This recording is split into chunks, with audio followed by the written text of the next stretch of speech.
Hello दोस्तों, नमस्कार। Welcome to my YouTube channel. दोस्तों, आज हम डिस्कस करने वाले हैं कि 21 नवंबर को जो मार्केट जो क्लोज हुआ उसमें आपको 400 पॉइंट की जो गिरावट देखने को मिली, उसके पीछे क्या रीज़न है कि आपको यहाँ पे एक ही दिन के अंदर 400 पॉइंट की गिरावट देखने को मिली।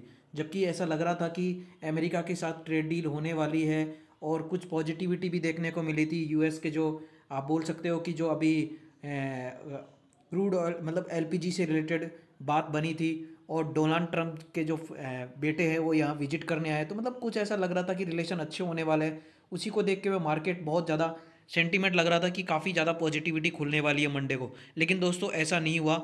मतलब आपको देखने को मिल रहा होगा यहाँ पे 400 पॉइंट की गिरावट हुई और निफ्टी के अंदर भी जो निफ्टी की जो पोजीशन है वो भी 26,000 का जो लेवल है वो उसके आसपास ही उसको मतलब होल्ड नहीं कर पा रहा है। इसमें भी आप देख सकते हो लगभग 125 पॉइंट की गिरावट यहाँ पे देखने को मिली है। मतलब मार्केट वोलेटाइल जैसा रहा, प्लस मतलब प्लस तो माइनस, एक्चुअल में तो पॉजिटिविटी तो गया नहीं, लेकिन जैसे ऊपर आने की कोशिश करे फिर यूएस के मार्केट जैसे ही ओपन हुए, भारत के मतलब विदेशी जो मार्केट्स ओपन हुए, तो उसी हिसाब से फिर क्या उनकी तरफ वो नेगेटिव में रिएक्ट हुए, तो उसको देखते हुए फिर भारत का बाजार भी क्या है फिसलता ही चले गए। तो अभी हम जानते हैं कि चार मेन रीजन कौन कौन से थे जिसके कारण मार्केट में सेंसेक्स में 400 पॉइंट की गिरावट हुई और निफ्टी 50 26,000 के लेवल के आसपास ही रहा। इसमें भी कोई बहुत ज़्यादा बढ़त देखने को मिली, 125 पॉइंट की यहाँ पे भी गिरावट देखने को मिली। तो अभी हम जानते हैं कि 4 पॉइंट ऐसे कौन से थे। शेयर मार्केट फॉल्स, बाजार का 4 कारणों से बिगड़ा मूड। सेंसेक्स में 400 पॉइंट और निफ्टी में 2600 के नीचे। मतलब मार्केट का जो ग्लोबल संकेत कैसे रहे, एन बढ़ती अनिश्चितता, यानी कि कोई अनसर्टेनिटी मतलब क्लियरिटी नहीं है कि क्या होने वाला है, डील के अंदर क्या होने वाला है, कब होने वाली है। और अभी आपको पता होगा बजट भी आ रहा है, तो उसके रिगार्डिंग भी बहुत सारी जो मीटिंग्स चल रही है, फाइनेंस मिनिस्टर, अलग अलग इन्वेस्टर्स, अलग अलग बड़े बड़े जो मतलब बिजनेसमैन्स होते हैं उनके साथ मीटिंग्स चल रही है। तो मतलब ऐसा फिक्स नहीं हो रहा कि उसमें क्या होने वाला है, बिजनेस अनसर्टेनिटी की तरफ जा रहा है। मतलब मार्केट को क्या है, एक पॉजिटिविटी चाहिए, उसमें ऐसा नहीं है कि मतलब झोलमाल चाहिए, मतलब क्लियर डायरेक्शन चाहिए, या तो यस या नो। आपको सबसे बड़ा जो मैंने आपको बताया कि लगभग 1 बजे के आसपास जैसे यूएस वगैरह के आस मार्केट यानी कि बाहर के मार्केट हुए, ओपन हुए, तो वो नेगेटिव में खुले। ग्लोबल मार्केट से कमज़ोर संकेत मिले, यानी कि वो क्या डाउ जोन्स, निक्की, मतलब जी चाइना, मतलब जितने भी मार्केट थे वो क्या नेगेटिव में खुलते हुए दिखाई दिए। तो इस वजह से क्या है दोस्तों, भारत का जो मार्केट है, एक पॉइंट ये भी है कि ग्लोबल जो संकेत है वो नेगेटिव होने के कारण भारतीय बाजार के ऊपर भी असर पड़ा है इसका। आप देख सकते हो यहाँ पे लिखा हुआ है कि शेयर बाजार में भारी गिरावट के पीछे सबसे बड़ा कारण विदेशी बाजारों की कमजोरी, यानी कि वो मार्केट कमजोर ओपन हुए। कोरिया कोस्पी इंडेक्स 3% गिरावट देखने के मिली। 3% काफ़ी होती है। जापान के जो निक्काई है उसके अंदर आपको 2% वहाँ पे भी लुढ़कता हुआ दिखाई दिया। सिंगाई हांगकांग के बाजार में भी लाल निशान में बाजार हुए। अमेरिका बाजार में पिछले सत्र में कमजोरी दिखाई दी और नेस्डेक्स 2.15% गिरता हुआ दिखाई दिया। और फ्यूचर्स, डाउ जोन फ्यूचर्स वगैरह में भी 1.5% 2% के आसपास गिरावट देखने को मिली। और मनी मार्केट में भी अस्थिरता देखने को मिली। मतलब क्या है, पूरे वर्ल्ड के अंदर स्थिरता नहीं दिखाई दे रही। जापान येन 18 महीने के निचले स्तर के पास, डॉलर लगातार मजबूत ट्रेड करता हुआ दिखाई दे रहा है।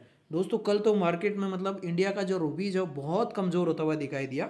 इसी वजह से क्या है, मार्केट में कमजोरी दिखाई दी। दूसरा है, आपको यहाँ देखने को ब्याज दरों में कटौती की उम्मीद पड़ी कमजोर, यानी कि हो मतलब ब्याज दर थे ना उनमें ऐसा लग रहा था कि मतलब कम की जाएगी, लेकिन ऐसा कुछ हुआ नहीं। ब्याज दरों में कटौती की उम्मीद कमजोर पड़ी। सितंबर के रोजगार आंकड़े भी संकेत दिए कि जॉब ग्रोथ हुई है, जिससे दिसंबर में ब्याज दरों में कटौती की संभावना कम हो गई है। उधर फेडरल रिजर्व के गवर्नर लीजा कुक ने गुरुवार को एक बयान में स्पष्ट कर संभावित रेट कट का संकेत नहीं दिया, यानी कि अभी ब्याज दरों में कटौती नहीं होने वाली है। दोस्तों क्या है, बड़ी बड़ी जो कंपनीज होती है ये अपने बिजनेस को ग्रोथ करने के लिए एक ही नहीं अलग अलग देशों में मतलब फंड इन्वेस्ट, मतलब फंड ये क्या है, बड़ी बड़ी जो बैंकिंग वगैरह है ये इनसे आईएमएफ वगैरह इन सब क्या लोन लेती है, उसमें अगर ब्याज का 1% भी इनके बहुत फर्क पड़ता है, करोड़ों रुपए का ब्याज होता है। इनकी जगह उन्होंने प्राइवेट मार्केट कैपिटल और हैंड फीड गतिविधियों से जुड़े जोखिम जिक्र किया। ग्लोबल इमर्जिंग बाजारों में निवेश की लेकर सेंटीमेंट कमजोर है। सबसे मेन बात ये है, सेंटीमेंट का पॉजिटिविटी नहीं है यहाँ पे। दूसरा आईटी शेयर्स में क्या है, अभी तक बिकवाली थम नहीं रही है, मतलब कंटिन्यूसली बिकवाली ऑलमोस्ट चल ही रही है। आईटी शेयर में भारी सेलिंग देखने को मिल रही है, मतलब सेलिंग मतलब बेचने का प्रेशर बहुत दिख रहा है।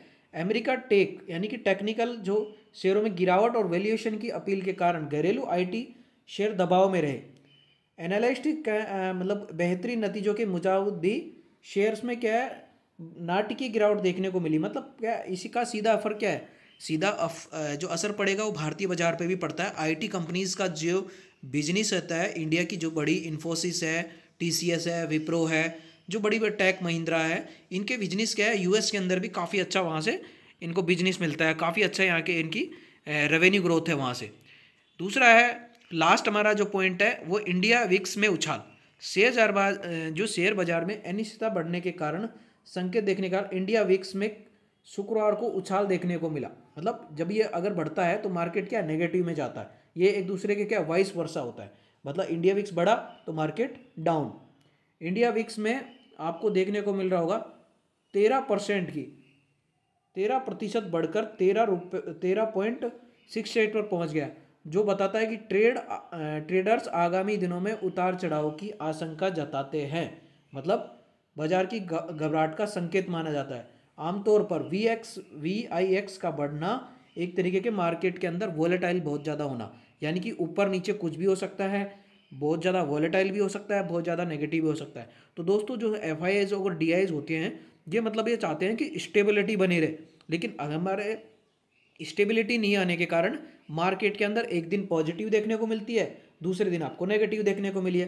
तो मतलब इसका फर्क क्या है, सेंटीमेंट नेगेटिव होना, सेंटीमेंट पॉजिटिव नहीं होने के कारण ये सब उथल पुथल आपको देखने को मिला है।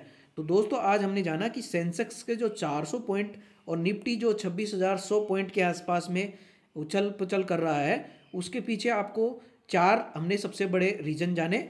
उसमें सबसे पहले हमने ग्लोबल संकेत, जो मार्केट ग्लोबल क्या है, एक तरीके के नेगेटिव ग्लोबल संकेत है। दूसरा हमने देखा कि जो फेड की जो रेट कट है वो भी उसमें कुछ अनुमान ऐसा लगाया जा रहा है कि आने वाले टाइम में उसमें अभी कट पॉसिबल नहीं है। तीसरा, आईटी सेक्टर्स के अंदर यूएस के अंदर भारी बिकवाली चल रही है अच्छे रिजल्ट्स के बाद भी, तो इसका प्रभाव सीधे सीधे हमारे भारतीय कंपनीज के ऊपर भी। और लास्ट हमने देखा कि जो इंडिया वीक्स है, मतलब उसमें क्या है 13% 14% के आसपास ऊपर नीचे जाता हुआ दिखाई दिया, यानी कि वो एक नेगेटिविटी वोलेटाइल की ओर संकेत देता है। इससे क्या है, मार्केट के अंदर उथल पुथल रहती है। तो दोस्तों अगर वीडियो अच्छी लगे तो लाइक करना, चैनल को सब्सक्राइब करना। धन्यवाद।